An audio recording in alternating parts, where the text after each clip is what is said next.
네, 오늘은 다니엘 2장 25절부터 49절 우리 한 절씩 교독하겠습니다.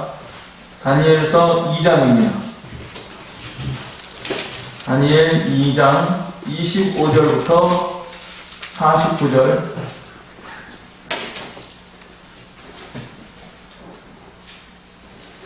다니엘 2장 25절.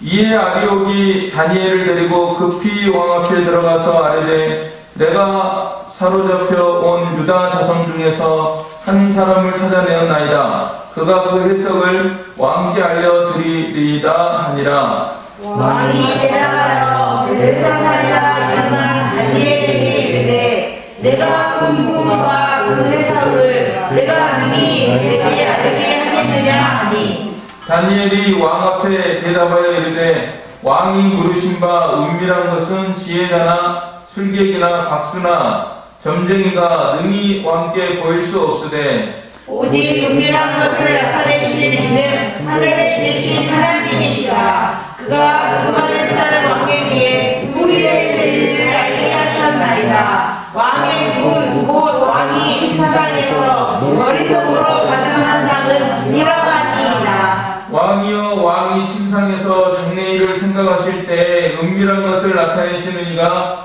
장래일을 왕에게 알게 하셨사오며 내게 이 은밀한 것을 나타내심은 내 지혜가 모든 사람보다 낫기 때문이 아니라 오직 그 해석을 왕에게 알려서 왕이 마음으로 생각하는 것을 왕에게 알려주려 하시니이다. 왕이여 왕이 한 큰 신상을 보셨나이다. 그 신상이 왕의 앞에 섰는데 크고 광채가 매우 찬란하며 그 모양이 심히 두려우니 그 우상의 머리는 수금이요 가슴과 두 팔은 은이요 배와 넓적다리는 못이요 그 종아리는 쇠요 그 발은 얼마는 쇠요 얼마는 진흙이었나이다.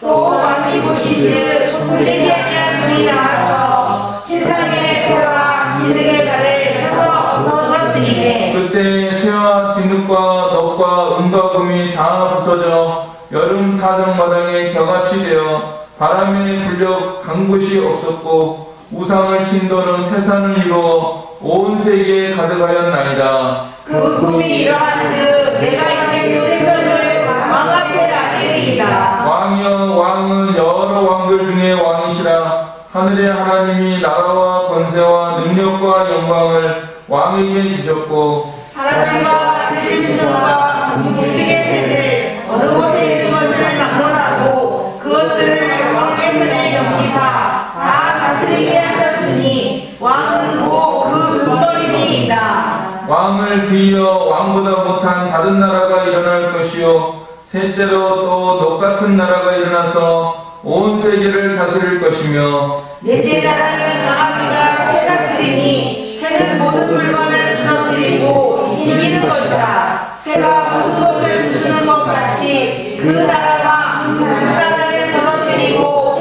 찍을 것이며 왕께서 그 발과 발가락이 얼마나 소기장의 진흙이요 얼마나 쇠인 것을 보셨은즉 그 나라가 나뉠 것이며 왕께서 쇠와 진흙이 섞인 것을 보셨은즉 그 나라가 쇠 같은 든든함이 있을 것이나 그 발가락이 얼마나 세요 얼마나 진흙인즉 그 나라가 얼마나 든든하고 얼마나 부서질 만한 것이며 왕께서 쇠와 진흙이 섞인 것을 보셨은즉 그들이 다른 민족과 서로 섞일 것이나 그들이 피차에 합하지 아니함이 쇠와 진흙이 합하지 않음과 같으리이다. 이 여러 왕들의 시대에 하늘의 하나님이 한 나라를 세우시리니 이것은 영원히 망하지도 아니할 것이요 그 국권이 다른 백성에게로 돌아가지도 아니할 것이요 도리어 이 모든 나라를 쳐서 멸망시키고 영원히 살 것이다. 손대지 아니한 돌이 산에서 나와서 쇠와 녹과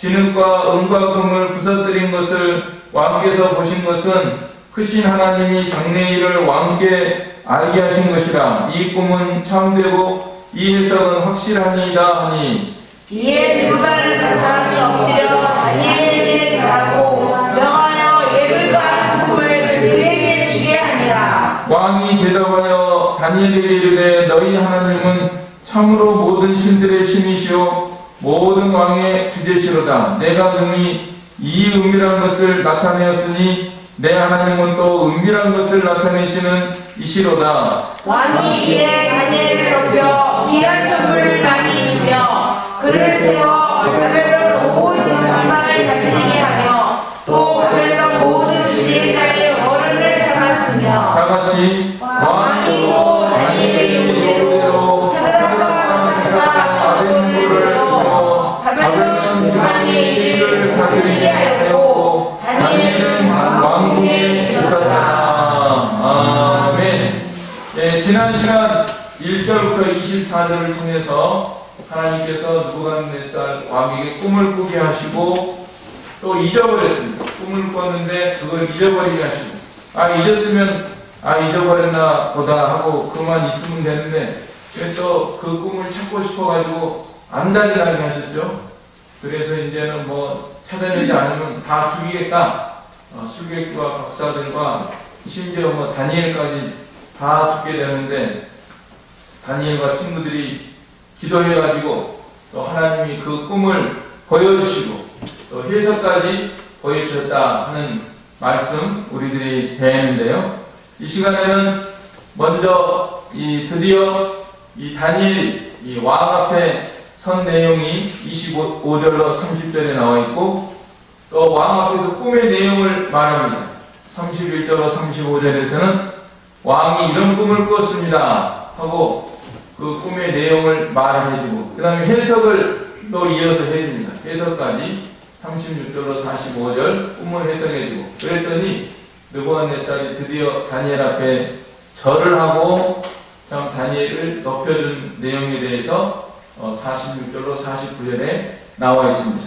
자, 먼저 우리가 왕 앞에 선 다니엘, 왕과 다니엘이 대화하는 이런 내용을 통해서 우리가 몇 가지 교훈을 받도록 하겠습니다.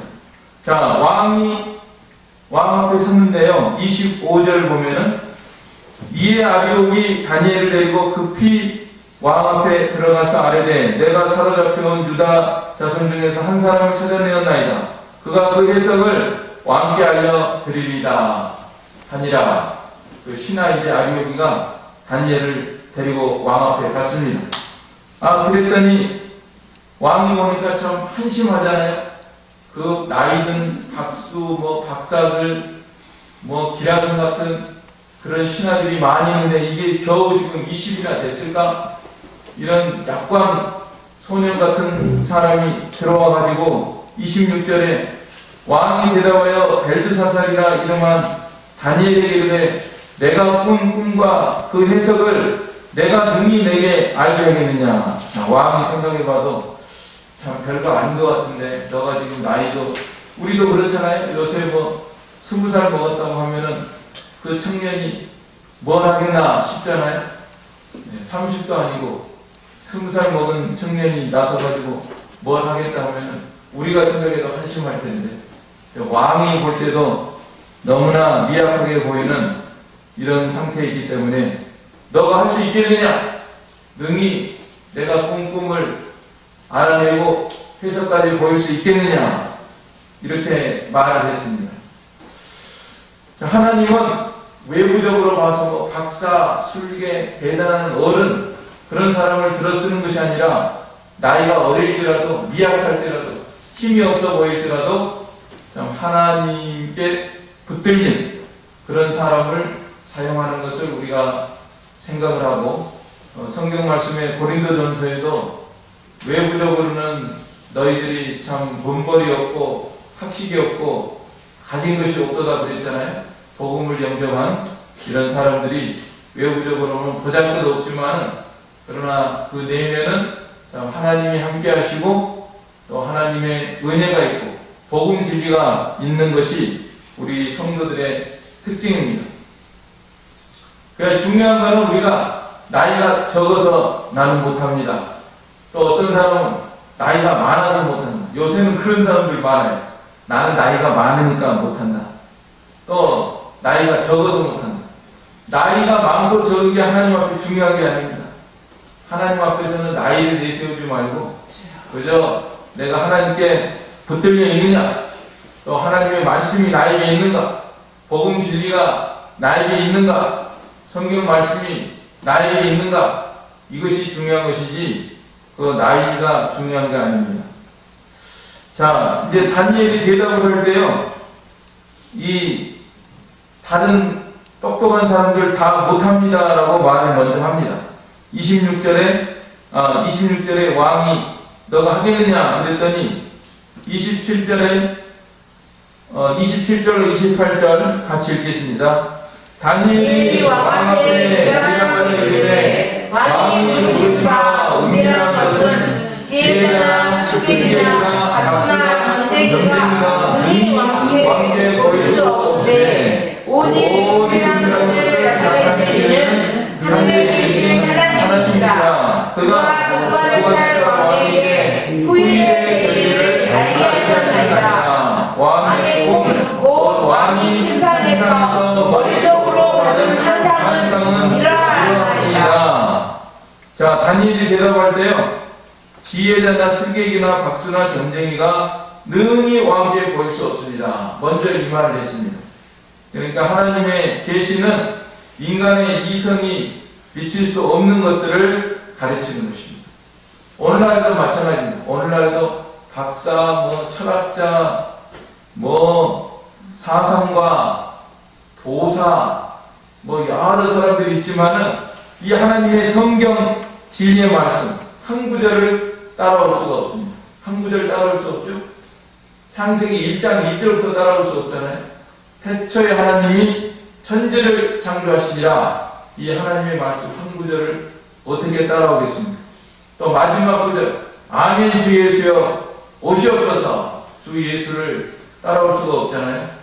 오늘 느부갓네살 왕이 꿈도 사실은 예수님에 대한 말씀이잖아요. 예수님이 산돌이 태산을 이루고 산돌이 신상을 다 쳐서 무너뜨리고 그거는 예수님으로 말미암아 이루어지는 그런 역사, 특별히 말세, 우리 예수님이 재림하실 것을 나타내는 그런 말씀이잖아요.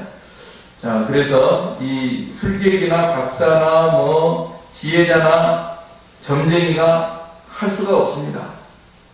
우리들도 마찬가지입니다. 오늘날에도 박사들이 하버드 대학의 박사다 그런 사람들이 하는 말이 어처구니 없는 그런 말을 하고요. 믿음이 없으니까 사람들이 주로 주장하는 게 뭡니까? 진화론, 공산주의, 또 성소수자 보호, 그 다음에 동성애자들을 옹호하거나 장려하는 그런 일을 하고 다 사상가들이 하는 거예요. 이 철학가들이 또 지도자다, 권세자다, 위정자다, 유엔에서 높은 자리에 있다. 이런 사람들이 주로 하는 일들이 무신론, 또 범신론 이런 데 빠져가지고 쓸데없는 일을 하고 헛된 소리를 하고 하나님의 계시를 알지 못하고 나가는 가운데 있잖아요. 그래서 이 사상가들이 우주의 기원, 내가 어디서 왔는지도 모르고 어디로 가는지도 모르고 또 의미도 모르고 목적도 모르고 그러니까 또 도덕성이 없어요. 도덕성. 우리는 하나님이 계시기 때문에 십계명, 도덕, 살인하지 말라, 도덕질하지 말라, 부모를 공경하라, 하나님의 다 이 절대자의 그 도덕률에 따라서 살아야 되잖아요. 그런데 이 믿음이 없는 사람들, 성경 모르는 사람들은요, 도덕이 없습니다. 사람 죽이는 거 그냥 파리 목숨 같이 여겨요. 도덕성이 없습니다. 사랑도 없고, 하나님도 모르고, 얼마나 어리석은지 모릅니다. 그 다음에 죽어서 어떻게 되는지도 모릅니다. 죽으면 끝이다 이렇게 생각합니다.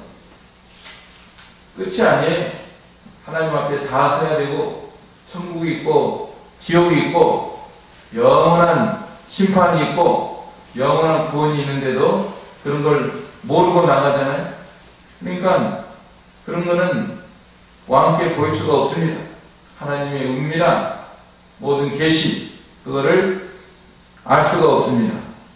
그러나 하나님께서 장래 될 일을 왕에게 알게 하셨습니다. 29절에 왕이여 왕이 침상에서 장래일을 생각하실 때 은밀한 것을 나타내시는 이가 장래일을 왕에게 알게 하셨사오며. 아마 왕이 누워가지고 우리 제국 바벨론 제국이 어떻게 될까 하는 것에 대해서 좀 생각하다가 이런 꿈을 꾸게 한 것입니다. 우리 하나님께서 장래일을 왕에게 알게 하셨사오며, 이걸 보면은 하나님은 다 계획이 있습니다. 하나님은 처음부터 끝까지 이 왕국이 어떻게 될 거, 바벨론 다음에 메데 페르시아 나라, 그 다음에 헬라 제국, 그 다음에 로마 나라, 이렇게 다 전개될 것을 다 알고 계시는 우리 하나님이십니다. 그 하나님께서 나에게 가르쳐 주셨습니다. 그런데 이거는 내가 잘난 것이 아닙니다. 하나님께 영광을 돌렸죠. 30절에 내게 이 은밀한 것을 나타내심은 내 지혜가 모든 사람보다 낫기 때문이 아닙니다. 오직 그 해석을 왕에게 알려서 왕이 마음으로 생각하는 것을 왕에게 알려주려 하심입니다. 내가 잘나서가 아니라 하나님께서 왕에게 알려주시는 것입니다. 하나님께 영광을 돌리고 겸손한 자세로 또 하나님께 영광을 돌리는 이런 모습으로 대답을 했습니다. 자, 드디어 이제 꿈을 얘기하겠습니다. 31절로 35절 우리가 다 알고 있는 내용이죠. 자, 왕이여 왕이 한 큰 신상을 보셨나이다. 맞아 왕이 그랬을 거예요. 첫 마디 듣자마자 맞아, 내가 신상을 봤지 뭘 봤냐. 네, 신상을 봤죠. 신상을 봤는데 얼마나 어마어마했어요. 크고 큰 신상, 작은 것도 아니고 또 빛이 막 번쩍번쩍 광채가 매우 찬란하며 그 모양이 심히 두려운 어마어마한 신상을 봤습니다.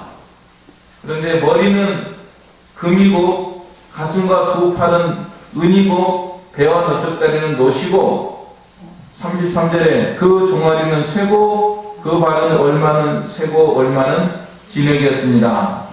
그런데 하늘에서 돌이 하나 날라와가지고 뜨인 돌이니까 잘 재단이 된 그런 돌이겠죠. 대리석같이 어마어마한 돌이 하나 나와가지고 신상의 새와 진흙의 발을 쳐서 부서뜨리매 그때 새와 진흙과 놋과 은과 금이 다 부서져 여름 타작마당에 겨같이 되어 바람에 불려 간 곳이 없었고 우상을 친 돌은 태산을 이루어 온 세계에 가득하였나이다. 맞아 내가 이 꿈을 꿨어. 야, 무릎 탁 쳤을 거야. 자, 이제 이어서 춤돌릴 틈도 없습니다. 해석까지 계속 일사천리로 36절부터 45절에 말을 합니다. 해석을 왕 앞에 알리겠습니다. 36절 왕이여. 37절 왕은 여러 왕들 중에 왕이시라 하늘의 하나님이 나라와 권세와 능력과 영광을 왕에게 주셨고 사람들과 들짐승과 공중의 새들 어느 곳에 있는 것을 막론하고 그것들을 왕의 손에 넘기사 다 다스리게 하셨으니 왕 곧 그 금머리입니다. 이 금머리는 다름이 아니라 당신의 나라입니다. 바벨론 나라입니다. 바벨론 나라인데 하나님께서 당신을 왕으로 세워가지고 나라와 권세와 능력과 영광을 왕에게 주셨고 사람들과 들짐승과 공중의 새들 어느 곳에 있는 것을 막론하고 그것들을 왕의 손에 넘기사 다 다스리게 하셨으니 왕은 곧 그 금머리니이다. 하나님이 세우셨습니다. 당신을 하나님이 세우신 것입니다. 내가 섬기는 하나님이 세우신 것입니다. 우리들도 마찬가지입니다. 다 하나님이 세우십니다. 내가 무슨 권세가 있거나 능력이 있거나 건강이 있거나 힘이 있거나 지혜가 있거나 기술이 있거나 직장이 있거나 뭐가 있거나 조금이라도 하나라도 있는 거는요 하나님이 다 우리에게 주신 거예요. 날 때부터 가져온 사람 없다고 그랬잖아요. 적신으로는. 사람이 얼마나 많아요, 그때 당시에도. 그런데도 왕이 됐어요, 느부갓네살. 바벨론에 왕이 되기가 쉽겠습니까? 네. 왕 되는 것도 참 기구하더라고요, 그죠? 엘리자베스 여왕 왕 된 거 보면은, 어떻게 왕이 될 수 없는데, 어떻게 해가지고 여왕 노릇을 자그마치 70년인가 하다가 얼마 전에 세상을 떠났는데요. 네. 이 세상에서 왕 노릇 하는 것도 참 특별한 일이고, 또 우리가 사람으로 태어난 것 자체가 또 특별한 일이죠. 사실은. 사람으로 태어나서 이렇게 살고 있는 것도 하나님의 모든 주권과 섭리 가운데서 이렇게 된 것입니다. 특별히 통치자들이 참 이거를 잘 알고 하나님 앞에서 모든 일을 잘하면 참 좋을 것 같아요. 네. 하나님이 도와주셔가지고 자기가 잘 모르면은 그 참모들 말 잘 들어. 그 박정희 대통령 때 그 참모가 누구였냐면은 유태영 박사잖아요. 유태영. 믿음이 좋은 유태영 박사. 예루살렘에서 공부하고 또 덴마크에서 공부하고 왔는데 사회학 우리나라가 어떻게 하면 잘 사느냐.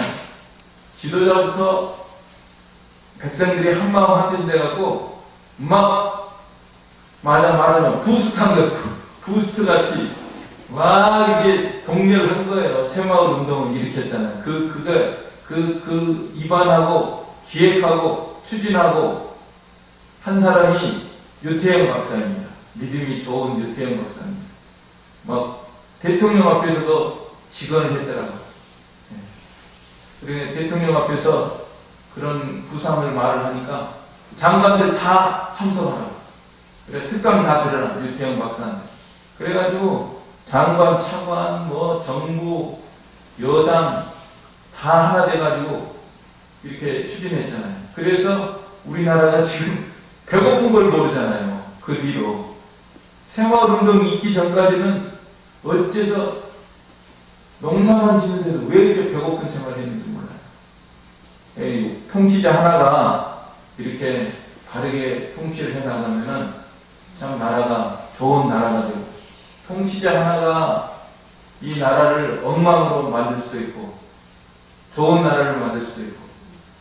하나님이 나에게 이런 권세를 주셨구나. 하나님이 나라를 다스리게 하셨구나. 심지어 뭘 다스린다고 그랬죠? 공중의 새들과 들짐승. 사냥도 함부로 못 하잖아요. 그죠? 수렵, 채취, 금지. 지금도 그러잖아요. 통치자가 대통령령, 시행령이 있잖아요. 그래서 어느 지역, 관공서 함부로 멧돼지 못 잡잖아요. 멧돼지 정부한테 붙인 거예요. 하나님이 멧돼지. 어느 때는 멧돼지 개체수가 너무 많으니까 잡으세요. 그러면 멧돼지 잡아서 먹을 수 있고, 어느 때는 또 안 되면 안 되는 거예요. 지금도 권세가 이렇게 대단한데 그때의 권세가 얼마나 컸겠습니까? 들짐승이나 날짐승까지도 다 하나님께서 왕의 손에 넘기셔서 다스리게 하셨습니다. 당신이 금머리입니다. 바벨론 나라입니다. 그런데 그 뒤에는 39절에 왕보다 못한 다른 나라가 일어날 것이요, 그거는 메데 페르시아 나라를 가리키는 것입니다. 메데 페르시아. 셋째로는 또 녹같은 나라가 일어나서 온 세계를 다스릴 것이며, 셋째 나라는 헬라 나라입니다. 알렉산더가 정복한 그런 나라를 가리킵니다. 넷째 나라는 로마 나라인데 40절에 강하기가 쇠 같으니 쇠는 모든 물건을 부서뜨리고 이기는 것이라, 쇠가 모든 것을 부수는 것 같이 그 나라가 문 나라를 부서뜨리고 찢을 것이며, 로마가 이렇게 강력한 군사력으로 다 통치할 것을 가리키고 있습니다. 그런데 41절에는 왕께서 그 발과 발가락이 얼마는 토기장의 진흙이요 얼마는 쇠인 것을 보셨은즉 그 나라가 나뉠 것이며 왕께서 새와 진흙이 섞인 것을 보셨은즉 그 나라가 새 같은 든든함이 있을 것이나 그 발가락이 얼마는 새요 얼마는 진흙인즉 그 나라가 얼마는 든든하고 얼마는 부서질 만한 것이며 왕께서 새와 진흙이 섞인 것을 보셨은즉 그들이 다른 민족과 서로 섞일 것이나 그들이 피차에 합하지 아니함이 새와 진흙이 합하지 않은가 같으리이다. 예, 로마 나라를 가리키고 있습니다. 로마의 특징이 동로마, 서로마 아시죠? 동하고 서하고 섞이지가 않아요. 동이 어디냐면은 요새로 말하자면 그리스, 서가 어디냐면은 요새로 말하자면 이탈리아. 바다가 가로막혀 있어요. 바다가 아드리안 해가 있어요. 그리고 말이 달라요. 헬라는 헬라 말을 쓰고 로마는 로마 말, 이탈리아 말, 라틴어라고 하는 그 말을 쓰잖아요. 말이 다르고 종족이 다르고 그래요. 얼마 가다가 로마 나라가 갈라졌습니다. 457년에 동로마, 서로마로 분리됐죠. 357년인가? 서로마가 망한 것이 457년이고 동로마가 망한 것이 1457년입니다. 아무튼 이 로마 나라가 참 특이한 나라더라고요. 주전 753년에 세워졌는데 동로마 1457년 망한까지 하면요 한 2200년 세계사에 이런 나라가 없어요. 로마 같은 나라. 그래서 어떤 역사학자가 그랬다잖아요. 모든 로마 이전의 모든 역사는 로마로 흘러들어가고 로마 이후의 모든 역사는 로마에서 흘러나온 것이다. 이럴 정도로 로마라고 하는 나라가 특이한 나라입니다. 근데 로마 나라의 또 특징이 뭐냐면 로마가 발가락이 10개라고 그랬는데 요새 보면 10가지를 제가 이렇게 생각을 해보니까 그 유럽에 있는 10나라들 유명한 나라들이 다 있어요. 프랑스, 영국, 독일 세 개는 항상 유명한 나라죠. 프랑스, 독일, 영국 세 나라. 그 다음에 이탈리아 빼놓을 수 없잖아요. 이탈리아 방금 이탈리아의 수도 로마. 그 다음에 스페인이 있잖아요. 스페인. 그 다음에 오스트리아, 터키, 마케도니아, 그리스, 러시아도 이렇게 유럽에 많이 가담을 하니까 러시아까지 하니까 10개가 되더라고요. 발가락이. 그런데 이 로마 나라 때 로마가 참 또 특이한 점이 뭐냐면은 이 정치제도가 원로원이 있고 민회가 있고 그러니까 요새 그 공화정을 했어요. 공화정. 로마가.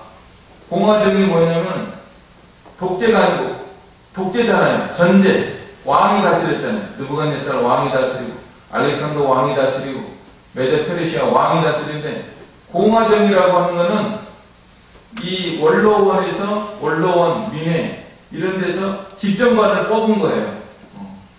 세습이 아니고 집정관을 뽑아가지고 당신이 대통령 몇 년 동안 임기를 세워가지고 우리를 다스려 주시오. 다스려. 그 다음에 또 임기 지나면 또 투표해가지고 또 이렇게 뽑고. 그러니까 오늘날 정치제도하고 비슷한 걸 한 거예요. 지금도 미국 상원, 하원 있잖아요. 일본도 그런 거 있고, 영국도 그런 거 있고. 이런 제도를 로마에서 일찍이 2000년도 전에 이런 거 한 거 보면 참 특이한 그런 일을 한 것이고, 그 다음에 무엇보다도 또 법이 하나로 다 통일됐습니다. 로마 법이 아주 유명합니다. 그리고 로마의 도로, 로마가 그렇게 넓은 영토, 저기 영국부터 저기 동쪽으로 이 넓은 그런 영역을 통치하는데도 이 통행에 제한이 없잖아요. 한 나라가 됐습니다. 그래서 그걸 팍스 로마나라고 그러죠. 팍스 로마. 로마의 평화. 하나가 된 거예요. 세계가. 하나가 돼가지고 그걸 이용을 해가지고 전도를 한 사람이 바울입니다. 바울이 그 팍스 로마나 그 도로, 그런 또 통행권, 시민권 이런 걸 이용해 가지고 거침없이 다니면서 막 복음을 전하는 것이 이 사도 바울의 사역이죠. 자, 아무튼 이렇게 로마는 이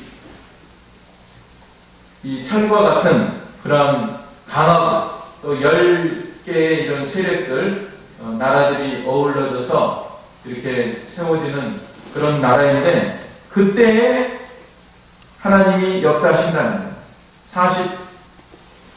44절로 45절 같이 읽겠습니다. 이 여러 왕들의 시대에 하늘의 하나님이 한 나라를 세우시니 이것은 영원히 망하여 아니할 것이요 그 국권이 다른 백성에게로 돌아가지도 아니할 것이요 도리어 이 모든 나라를 쳐서 멸망시키고 영원히 할 것이라. 손대지 아니한 돌이 산에서 나와서 새와 덕과 진과 운과 하늘을 부서뜨린 것을 왕께서 보신 것은 크신 하나님이 장래일을 왕께 알게 하신 것이라. 이 꿈은 참되고 이 해석은 확실하니이다 하니. 하나님이 이 열왕의 시대에 한 나라를 세우실 것입니다. 그 나라가 바로 예수님의 나라, 예수님이 로마 시대에 오실 것을 가리키는 것입니다. 그래서 나라를 세우셨어요. 아니, 예수님은 이 세상에 오셔가지고 무슨 나라를 세우셨습니까? 십자가에 못 박히고 사흘 만에 부활하셨는데 나라를 뭐 멸망시킨 것도 없고 부신 것도 없지 않습니까? 그렇게 생각할 수 있지만은 그 영적으로는 그 사탄의 세력을 다 부서뜨리고 십자가 부활로 승리하셨기 때문에 이거는 예수님께서 승리하신 그 나라를 세우신 것이고, 또 교회를 통해서 참 교회를 세우셨잖아요. 참 교회를 통해서 지금 하나님의 나라가 영적으로 이렇게 확장되고 창성하고, 또 사도 바울의 전도를 통해서 그 위에 하나님의 많은 종들을 통해서 복음으로 평화적으로, 지금 뭐 무력이 아니에요. 무슨 정치 권세를 잡아가지고 하는 게 아니라 영적으로 지금 우리는 하나님의 나라가 교회를 통해서, 복음을 통해서, 하나님의 말씀을 통해서, 성령의 역사를 통해서 이렇게 세워지고 이루어지고 정복하고 나갈 것을 말씀하고 있는 것입니다. 그래서 1차적으로 예수님의 초림으로 지금 이루어진 거예요. 이게 로마 시대에 이루어졌습니다. 그러나 하나님의 이 예언의 말씀은 다중적인 적용이 됩니다. 그래서 1차적으로는 예수님의 초림에 대해서 초림에 이렇게 적용이 되지만은 2차적으로는 예수님의 재림에 대한 예언의 말씀입니다. 그래서 이제 말세에도 이 넷째 나라와 같은 나라가 상황이 지금 전개되고 있습니다. 예수님 초림하실 때 로마 나라가 세계를 지배하고 세계가 하나가 되고 다 이렇게 언어도 헬라어를 쓰게 하고 해가지고 다 하나가 됐는데, 알렉산더 시대에는 저기 헬라어고 로마 시대에는 이탈리아어, 로마 라틴어로 이렇게 하나를 만들고 법도 하나를 만들고 이렇게 해가지고 세계가 하나가 되어서 이렇게 한 것처럼 말세에도 이제 이 넷째 나라와 같은 이런 나라가 등장해가지고 지금 세계 단일 정부나 세계 모든 인민을 이렇게 컴퓨터나 이런 걸 가지고 다 이제 베리칩이나 이런 걸 가지고 통제하는 그런 이제 시스템으로 점점 나가고 있습니다. 그게 이제 우리 눈에 가시적으로 지금 보이고 있습니다. 점점. 그때 그 열왕의 때에 넷째 나라가 좋은 나라가 아니에요. 넷째 나라 때에는 기독교를 핍박하고 억압하고, 로마 때에도 기독교를 핍박하고 억압하지 않았습니까? 로마 신을 섬겨라. 그렇게 하면서 기독교를 핍박하고 억압했는데, 이제 말세에도 이렇게 넷째 나라와 같은 그런 세상 정부가 들어서 가지고 기독교를 핍박하고 억압할 때, 그때는 이제 예수님이 재림하시고 왕권을 가지고 오셔가지고 그때는 초림 예수는 십자가를 지시고 부활로 승리하셨지만은 재림 예수님께서는 오시면 이제 악을 제거하시고 마귀를 잡아가두고 또 이 땅에 천년왕국을 세우고 정말 이렇게 놀라운 하나님의 나라를 세우실 것을 예언한 말씀입니다. 아멘. 네, 우리가 이 말씀 가운데서 소망을 가지고 예수님의 재림에 대한 소망을 가지고 나가도록 해야 되겠습니다. 아멘. 이렇게 해석을 해주니까 느부갓네살이 다니엘에게 엎드려 가지고 많은 선물을 주고 하나님은 참으로 모든 신들의 신이다. 모든 왕의 주제시로다.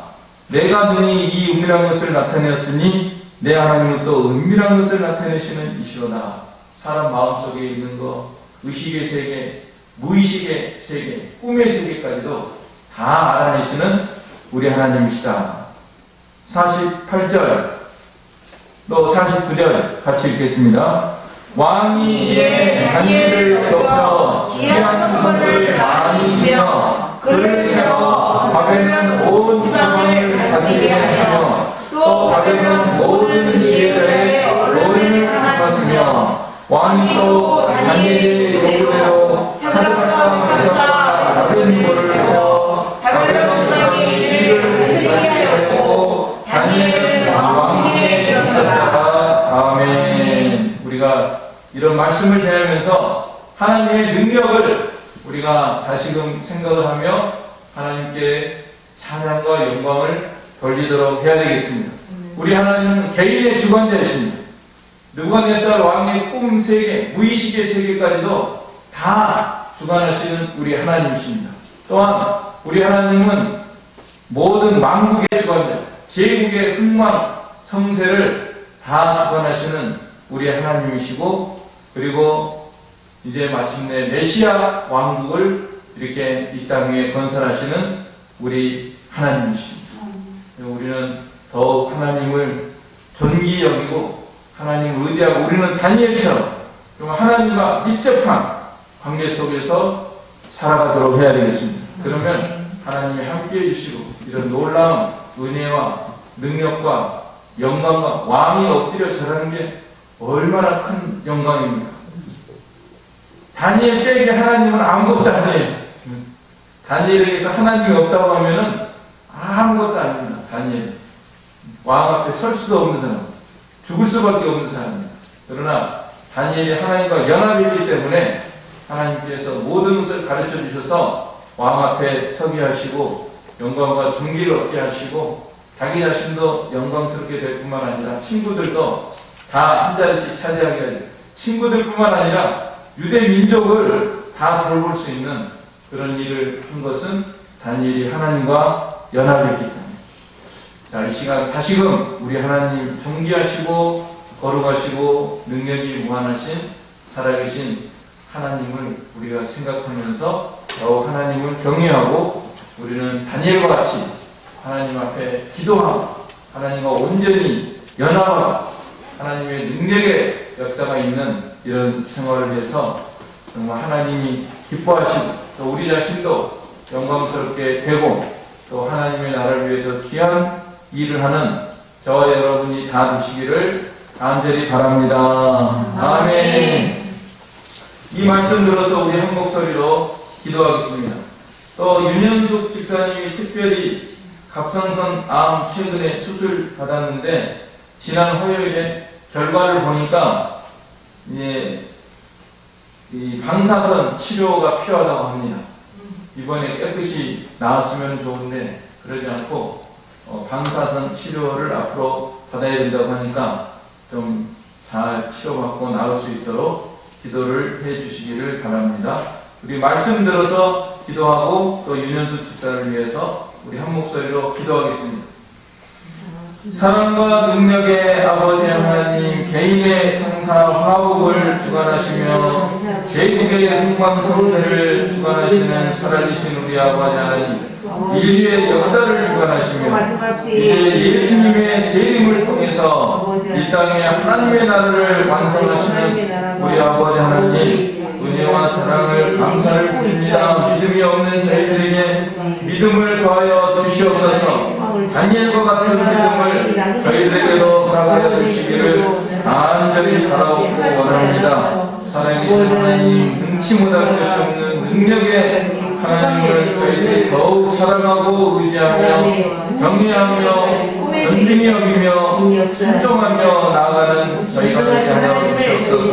저희들에게서 부르신 복음주의 성경 말씀주의에 크게 서서 나아가게 해주시고 다니엘처럼 항상 기도하고 하나님의 능력을 힘입어 나아가는 저희가 되게 하여 주시기를 원합니다.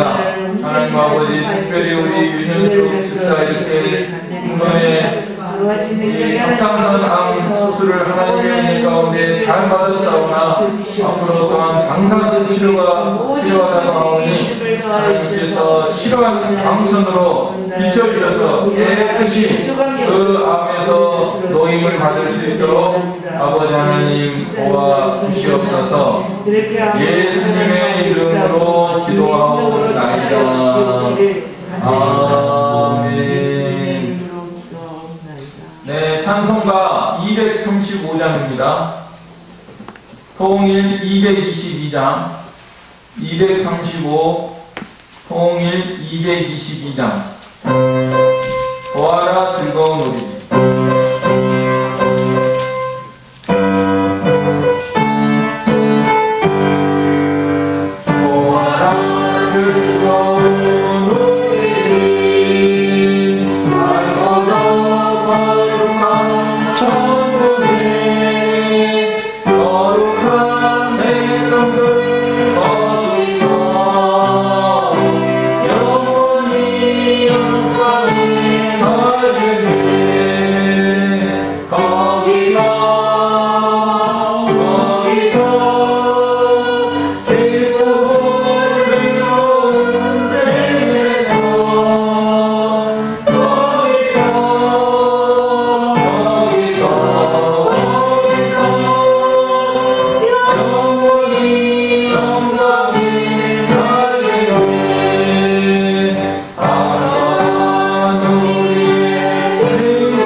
하늘에 계신 우리 아버지여 이름이 거룩히 여김을 받으시오며 나라의 임하시며 뜻이 하늘에서 이루어진 것 같이 땅에서도 이루어지리라. 오늘날